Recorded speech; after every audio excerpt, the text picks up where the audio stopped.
नमस्कार, जनतंत्र टीवी देख रहे हैं आप। मैं हूं आपके साथ साहिल दुलिया। बुलेटिन की शुरुआत करेंगे। छत्तीसगढ़ विधानसभा का मानसून सत्र 20 जुलाई से शुरू हो रहा है, जिसके लिए विधानसभा सचिवालय ने गुरुवार को इसकी अधिसूचना जारी कर दी है।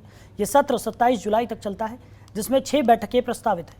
वहीं पिछले साल विधानसभा के मानसून सत्र में केवल 5 दिन काम हुआ था। बता दें, छत्तीसगढ़ विधानसभा के सचिव दिनेश शर्मा की ओर से गुरुवार को अधिसूचना जारी हुई। इसके मुताबिक 5वीं विधानसभा का 14वां सत्र 20 जुलाई से शुरू होकर 27 जुलाई तक चलेगा, जिसमें कुल 6 बैठकें होंगी। इस सत्र में शासकीय कार्य सहित दूसरी शासकीय कार्य संपादित किए जाने हैं। विधानसभा की कैलेंडर के मुताबिक विधानसभा की बैठकें 20, 21 और 22 जुलाई को होंगी। 23 और 24 जुलाई को शनिवार और रविवार की वजह से अवकाश रहेगा। उसके बाद 25, 26 और 27 जुलाई को शेष 3 बैठकें होनी हैं।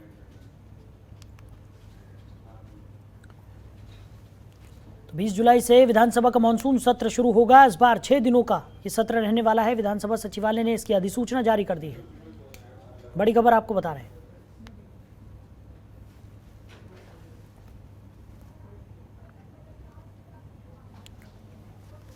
तो विधानसभा सचिवालय ने अधिसूचना जारी कर दी है। 20 जुलाई से विधानसभा का मानसून सत्र शुरू होगा। इस बार 6 दिनों का मानसून सत्र रहने वाला है।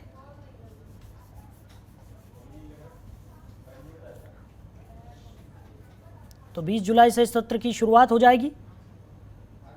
6 दिनों तक ये सत्र चलेगा।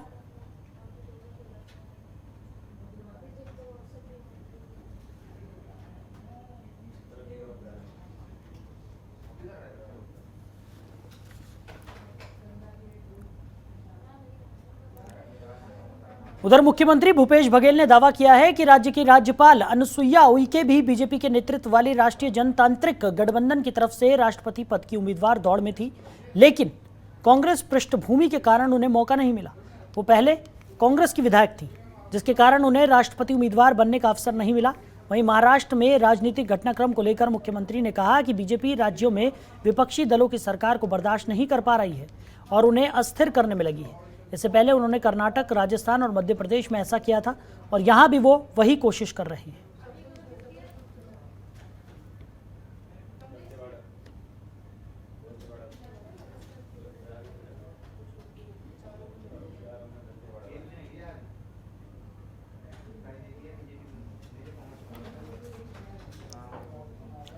वहीं इस दौरान अग्निपथ योजना को लेकर सीएम बघेल ने कहा कि जिस तरह से सरकार को कृषि कानून को वापस लेना पड़ा, उसी तरह सरकार को अग्निपथ योजना भी वापस लेनी होगी।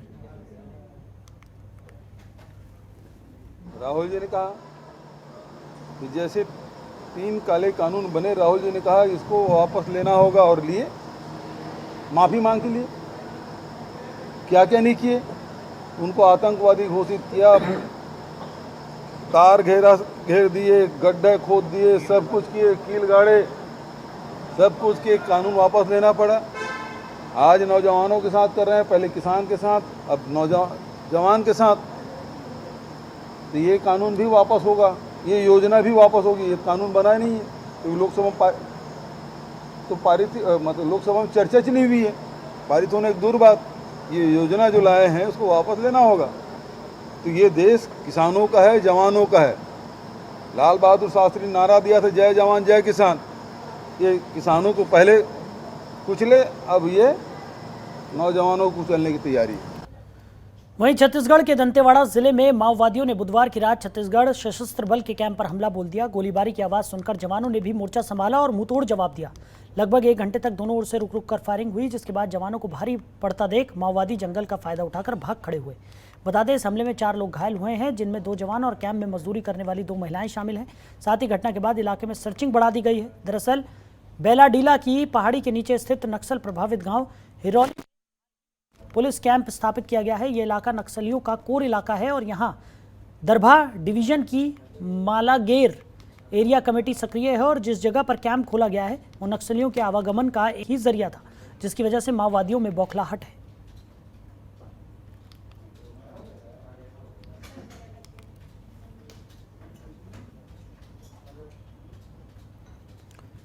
तो माओवादियों ने 15 ग्रेनेड भी दागे। बेलाडीला की पहाड़ी के नीचे नया कैंप बना है, जिस पर माओवादियों ने हमला कर दिया।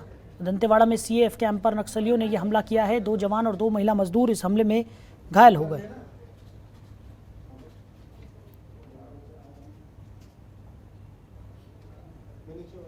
जवानों ने भी जवाबी कार्रवाई की, जिसके बाद जवानों को भारी पड़ता देख के नक्सली जंगल का फायदा उठाकर भाग खड़े हुए।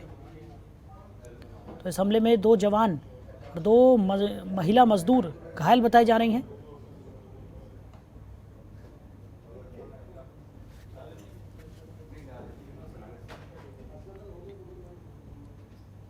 तो माओवादियों की तरफ से सीएएफ के जवानों पर यह हमला किया गया था।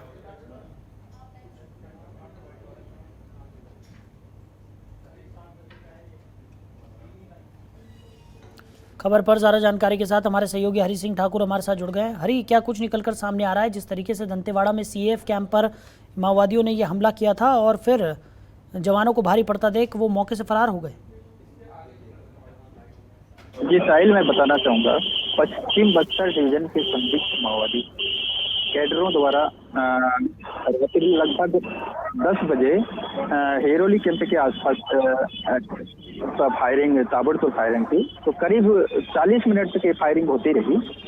माओवादियों द्वारा लगभग 15 वीजीएल सेल दागे गए, जिसमें लगभग 60 वीजीएल सेल विस्फोट होने की जानकारी मिली के अनुसार। और कैंप के अंदर मौजूद सशस्त्र बल एवं डीआरजी की पार्टी द्वारा आत्मरक्षा की माओवादियों की फायरिंग के विरुद्ध जवाबी कार्रवाई की।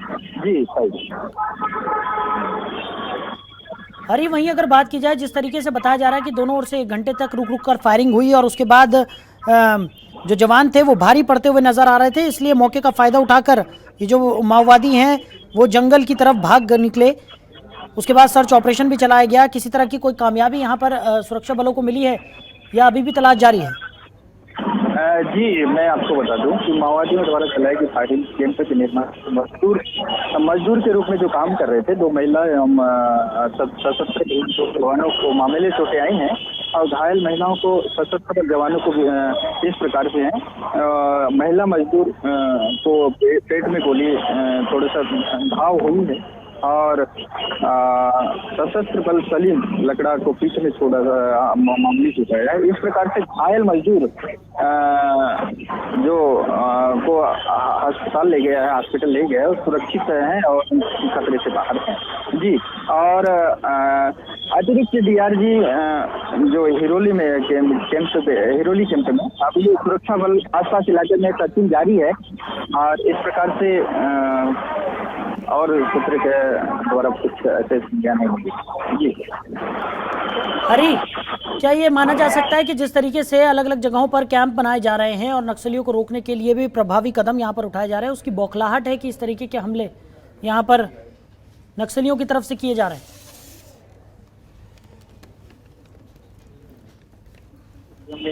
बिल्कुल देखने को मिल रही है और वो आए दिन इस प्रकार की घटना की अंजाम देते रहते हैं और बीते दिन बीजापुर में भी इस घटना का अंजाम दिए थे। जी सर। चलिए हरी, हमारे साथ जुड़ने के लिए, इस तमाम जानकारी के लिए आपका बहुत शुक्रिया। वहीं छत्तीसगढ़ के राजनांदगांव जिले की बेटियों ने फिर से कमाल किया है। यहाँ के रहने वाली प्रार्थना साल्वे और मोनी अडला का चयन इंडिया अंडर 16 बास्केटबॉल टीम में हुआ है। ये दोनों अब जॉर्डन के अमान शहर में होने वाली चैंपियनशिप में हिस्सा लेंगी। दोनों ही खिलाड़ी जिले के भारतीय खेल प्राधिकरण के ट्रेनिंग सेंटर में ही प्रशिक्षण ले रही थी। बता दें, राजनांदगांव के दिल्ली पब्लिक स्कूल में पढ़ने वाली इन दोनों छात्राओं का सिलेक्शन इस साल जनवरी में इंदौर में हुई जूनियर नेशनल बास्केटबॉल चैंपियनशिप में बेहतरीन प्रदर्शन के आधार पर हुआ है। इन दोनों खिलाड़ियों ने अमान में होने वाले एशियन चैंपियनशिप के लिए बेंगलुरु में आयोजित भारतीय टीम के कैंप में भी हिस्सा लिया। इधर दोनों के सिलेक्शन के बाद से ही पूरे जिले में खुशी का माहौल है। वहीं इंटरनेशनल कोच और भारतीय खेल प्राधिकरण राजनांदगांव के प्रबंधक के राजेश्वर राव ने बताया कि इन दोनों खिलाड़ियों का चयन भारतीय बास्केटबॉल टीम के लिए हुआ है और साई के लिए हर्ष की बात है। साथ ही उन्होंने बताया कि मुख्यमंत्री ने मोनी आडला के पासपोर्ट बनवाने में सहयोग किया था और एक दिन में पासपोर्ट बनाकर खिलाड़ी को दिया गया था।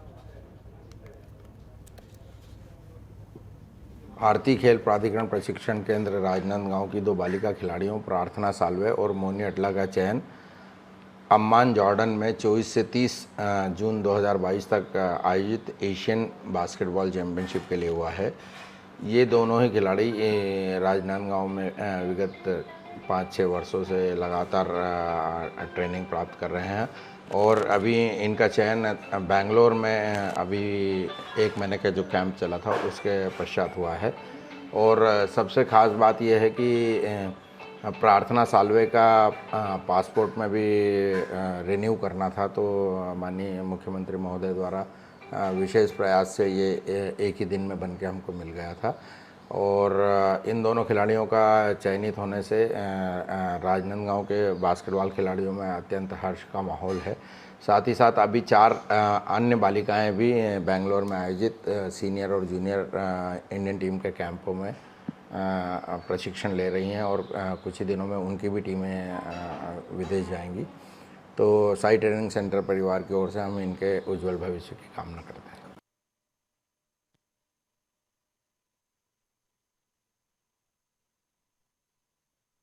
कमलेश, राजनांदगांव की बेटियों ने कमाल कर दिखाया है। प्रार्थना और मोना का इंडिया अंडर 16 में चयन हुआ है।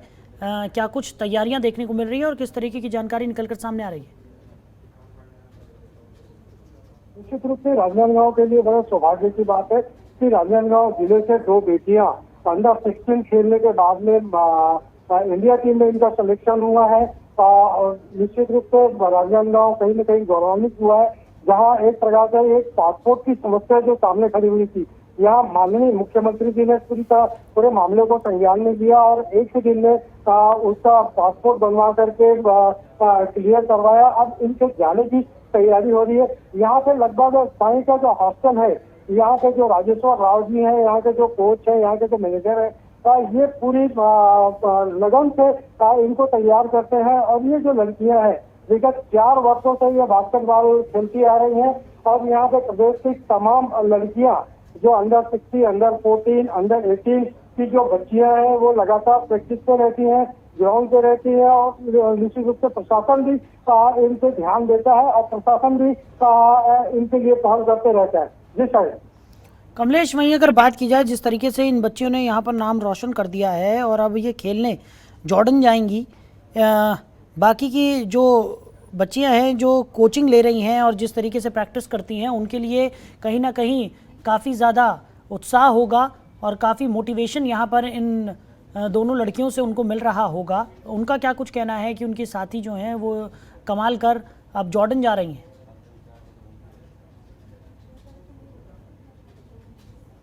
कमलेश, सुन पा रहे हैं आप? कमलेश, मेरी आवाज़ आप तक पहुंच रही है?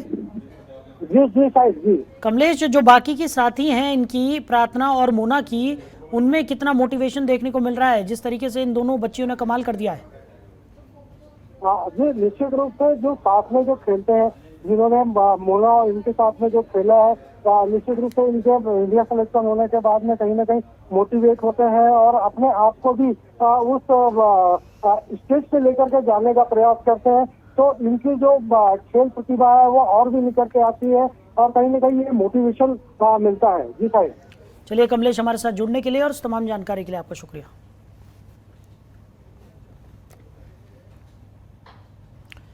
बढ़ते हैं आगे। छत्तीसगढ़ ओडिशा सीमा के पास गरियाबंद जिले के अंतिम छोर पर बसा आमामोरा गांव आज भी मूलभूत सुविधाओं से वंचित है। बेहड़ जंगल में बसा ये गांव सड़क, स्वास्थ्य और शिक्षा जैसी बुनियादी सुविधाओं से आज भी जूझ रहा है। गांव में ना ही सड़क है और ना ही अच्छे स्कूल। आगे की पढ़ाई के लिए बच्चों को 25 किलोमीटर तक का सफर तय करना पड़ता है। वहीं इस मामले में प्रधानमंत्री ग्राम सड़क योजना विभाग का कहना है कि 2008 से ही सड़कों का टेंडर जारी होता है, लेकिन नक्सलियों के डर से कोई भी ठेकेदार टेंडर नहीं लेता। ये 2007-8 की सड़क है। 2011 में नक्सलाइट अटैक होने के कारण से ठेकेदार ने काम छोड़ दिया था। उसके बाद से इसमें 23 बार टेंडर लग चुका है, लेकिन कोई भी ठेकेदार इसमें पार्टिसिपेट नहीं करता है। चूँकि टेंडर प्रक्रिया निरंतर चल रही है और कोई ठेकेदार उसको लेने को तैयार नहीं है। अभी वर्तमान में ये 23वां बार टेंडर जारी हुआ है। अगर कोई ठेकेदार टेंडर लेने का इच्छुक होता है और टेंडर प्रक्रिया पूरी हो जाती है तो हम सुरक्षा प्रदान कर उस सड़क को प्राथमिकता के साथ बनवाएंगे। चूँकि जो आमामोरा और ये पूरा एरिया है, एक तो पहाड़ी क्षेत्र है, साथ में नक्सलवाद से प्रभावित क्षेत्र भी है, इसी के कारण मुझे लगता है कि जो ठेकेदार है वो ठेका लेना नहीं चाह रहे हैं। बाकी जो कोई ठेका लेने का इच्छुक होगा, हम सुरक्षा प्रदान कर उसको सड़क को बिल्कुल निर्माण करवाएंगे। हमारी जिंदगी अब बीत जात है, मांगत मांगत थक गए, सरकार ध्यान नहीं दिए, रोड की ज़्यादा परेशानी है हमन ला। और ये अस्पताल की इतकी मन ज़्यादा है हमारे ऊपर परेशानी है। आना जाना बहुत तकलीफ पड़ते और अस्पताल होले बहुत सुविधा होती, जैसे डिलीवरी मन के बहुत परेशान जाते रात तो ले तुम्हें वो सब से बस उतकी तो जान तो और काय समस्या था अब जिस ऐसे जिया था ना का कर वही समस्या है ज़्यादा। 2 ग्राम पंचायत है, ग्राम पंचायत और ग्राम पंचायत आमामोरा, इसमें 7 आश्रित ग्राम है सर। उसके बाद हमारे यहाँ मात्र 2 मिडिल स्कूल है, आमामोरा और ओण में। मैनपुर धौलपुर की दूरी यहाँ से 30-35 किलोमीटर है, तो यहाँ से आना जाना और रास्ता भी बहुत खराब है सर। तो इसलिए हम लोग शासन प्रशासन से मांग कर रहे हैं कि हमारे ग्राम ओण में हाई स्कूल की व्यवस्था किया जाए, क्योंकि यहाँ 7 आश्रित ग्राम है, 2 ग्राम पंचायत है, इसलिए हमारे बच्चों की पढ़ाई अच्छे से हो सके और शासन प्रशासन से ही हम मांग करना चाहते हैं सर। छत्तीसगढ़ के गरियाबंद में गुरुवार सुबह हुए सड़क हादसे में 2 दोस्तों की जिंदा जलने से मौत हो गई। बाइक पर इन दोनों युवकों के साथ एक युवती भी थी जो गंभीर रूप से घायल है। तीनों एक शादी समारोह में शामिल होकर लौट रहे थे और रॉन्ग साइड से बाइक मोड़ने के दौरान सामने से आई तेज रफ्तार पिकअप ने टक्कर मार दी। टक्कर लगते ही बाइक में आग लग गई, जिसकी चपेट में आकर दोनों युवक गंभीर रूप से झुलस गए। हादसे के बाद पुलिस उन्हें अस्पताल लेकर पहुंची, लेकिन दोनों की मौत हो गई। हादसा पांडुका थाने के पास हुआ है, जिसमें पिकअप का ड्राइवर भी घायल हो गया।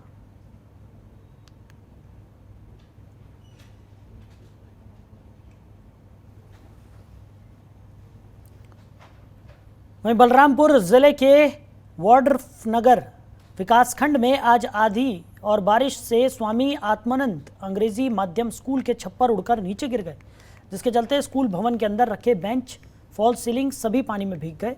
वहीं पानी के लिए सही व्यवस्था नहीं होने से स्कूल परिसर में पानी भी जमा हो गया है। बता दें, 1 महीने पहले इस अंग्रेजी माध्यम विद्यालय का कायाकल्प मुख्यमंत्री के आगमन को देखते हुए पूरा किया गया था, लेकिन आज हल्की बारिश और तूफान से ही स्कूल का छप्पर उड़कर नीचे गिर गया। इसके बाद विपक्ष ने गुणवत्ताहीन कार्य को लेकर आवाज़ उठाई है। ये जो कांग्रेस का सरकार है, ये आनंद फानन में कोई भी कार्य उल्टा सीधा कार्य कर रहा है। इंग्लिश मीडियम का स्कूल है, इससे अच्छा हमारा जो भवन पहले था वाड्रफनगर का खपड़ेल भवन था, इतना अच्छा था। आज से नहीं, वो 70 के दशक 70 से पहले का विद्यालय था, जो आज भी उसमें क्लास लगता था, अच्छा था। उसको उखाड़ पखाड़ के आनंद फानन में सीट डाले, आज दशा देख लीजिए। इतना घटिया किस्म का सीट, इतना घटिया किस्म का कार्य कि पूरा थोड़ा सा हवा आया, पूरा सीट उड़ के ख़त्म हो गया। करोड़ों का लागत, करोड़ों का बजट चौपट हो गया। उधर बेमेतरा जिला अस्पताल में एक ही दिन में पहली बार 3 सिजेरियन सेक्शन करने का रिकॉर्ड बना है। जिला अस्पताल से मिली जानकारी के अनुसार एक ही दिन में अलग अलग 3 ऑपरेशन किए गए, जिसमें 2 बालक और 1 बालिका का जन्म हुआ। तीनों बच्चे और मां पूरी तरह से सुरक्षित और स्वस्थ बताए जा रहे हैं। बेमेतरा को जो एक आम पब्लिक की नज़र में बना हुआ है कि रेफरल सेंटर्स है, तो उस भ्रांति को हम दूर करने के लिए कोशिश कर रहे हैं कि जिला अस्पताल में हमारे जितने भी ओटी हैं, जैसे लेबर रूम वाला ओटी है या आई ओटी है, ऑर्थोपेड का ओटी है, तो उनको भी हम समय क्रियाशील कर रहे हैं और जल्दी ही अच्छा प्रयास आपके सामने होगा। तो इसके अलावा भी फील्ड में भी जितने हाई रिस्क गर्भवती महिलाएं हैं, उनके 9 तारीख को प्रत्येक माह हम जांच कर रहे हैं, जिससे कि ऐसे महिलाओं को हम पहले से परीक्षण कर लें और उनको चिन्हित करके उनके सीजर ऑपरेशन की व्यवस्था हम सुनिश्चित करने का प्रयास करेंगे। इसके अलावा भी अन्य जो रोग हैं, जैसे कि मनोरोग विशेषज्ञ हैं, हमारे नियमित सेवाएं दे रहे हैं। डेंटल्स भी ओपीडीज चल रहे हैं, कुछ सर्जरी भी कर रहे हैं। तो वो आशा करते हैं कि जिला चिकित्सालय के अच्छे अस्पताल के रूप में आपके सामने होगा। और बाकी फील्ड के भी स्थिति जो CHCs हैं, PHC है, वहाँ भी हम स्वास्थ्य सुविधाओं को बेहतर कर रहे हैं। वहीं सरगुजा में प्रोफेसर रोहिणी प्रसाद ने संत गहिरा गुरु विश्वविद्यालय के कुलपति का पदभार संभाल लिया है। इससे पहले वो सरगुजा विश्वविद्यालय के कुलपति रह चुके हैं, लेकिन राज्य में कांग्रेस की सरकार बनने के बाद 2020 में उन्हें धारा 52 के तहत पद से हटा दिया गया था। इसके बाद राज्य सरकार के इस फैसले के खिलाफ उन्होंने हाईकोर्ट में याचिका दायर की थी, जिस पर हाईकोर्ट की एकल पीठ का आदेश आ चुका है और उन्होंने संत गहिरा गुरु विश्वविद्यालय के कुलपति का पद संभाला है।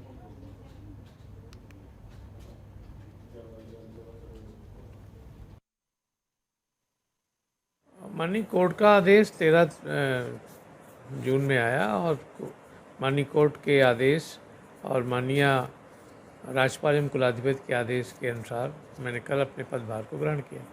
नहीं, 2020 में हमको एक आदेश 52 का मिला, उसके तहत हमको हटाया और उसी को हमने कोर्ट में चैलेंज किया था और कोर्ट के आदेशानुसार हमने कल अपना पदभार ग्रहण कर लिया है। मैं काम में उपस्थित हूँ, अपने कुलपति के दायित्व के काम में यहाँ बैठा हुआ हूँ, उपस्थित हूँ और जो मुझे काम मेरे पास आएगा वो मैं करूँगा। उधर राजधानी रायपुर समेत पूरे छत्तीसगढ़ में कोरोना के केसेस बढ़ते जा रहे हैं। बढ़ते केसेस को देखते हुए सरकार अलर्ट हो गई है और अस्पतालों में व्यवस्थाएं बढ़ाने पर जोर दिया जा रहा है। राजधानी रायपुर के सभी हॉस्पिटल्स पूरी तरह से तैयार हैं। Chief medical officer Meera Baghel का कहना है कि वैक्सीनेशन भी जल्दी से बढ़ाया जाएगा। उन्होंने कहा है कि कोरोना के पेशेंट्स अगर बढ़ते भी हैं तो उनके लिए पर्याप्त व्यवस्थाएं हैं।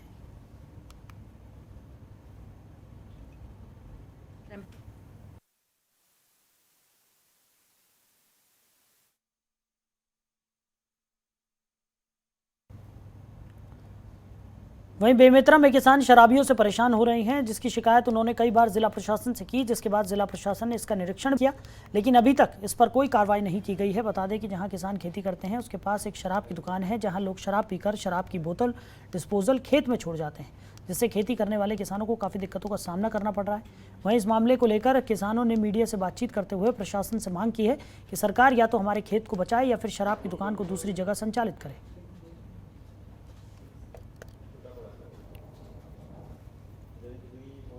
पूरा कांच और डिस्पोजल और पानी पहुँच के पूरा झिल्ली है, कांच इतना पड़े पड़े है कि बरसात में आदमी हमन चल नहीं सकते, खेती नहीं करना चाहते हैं समझ, इसलिए हमन खेत छोड़बो पड़ता तो सरकार हम लोग मौजा दे दी का है। इतना कांच और झिल्ली के नाम से इतना परेशान हैं, इतना तंग हैं हम गांव के किसान लोग पूरे।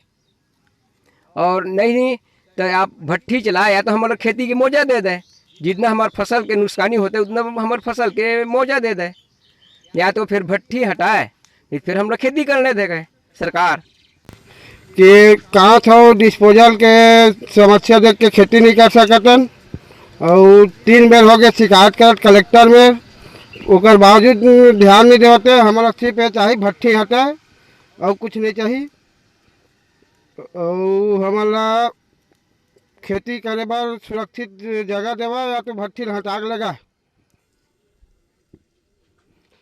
एक पहली 3 बेर शिकायत कर चुके हैं, साहब मनाक देख के चल चुके हैं, ओकर बावजूद कोई कार्रवाई नहीं करते। तो फिलहाल इस बुलेटिन में मेरे साथ इतना ही। आप बने रहिए और देखते रहिए जनतंत्र टीवी। खबरों के निष्पक्ष विश्लेषण के लिए सब्सक्राइब करें Jantantra TV and press the bell icon. Never miss any update.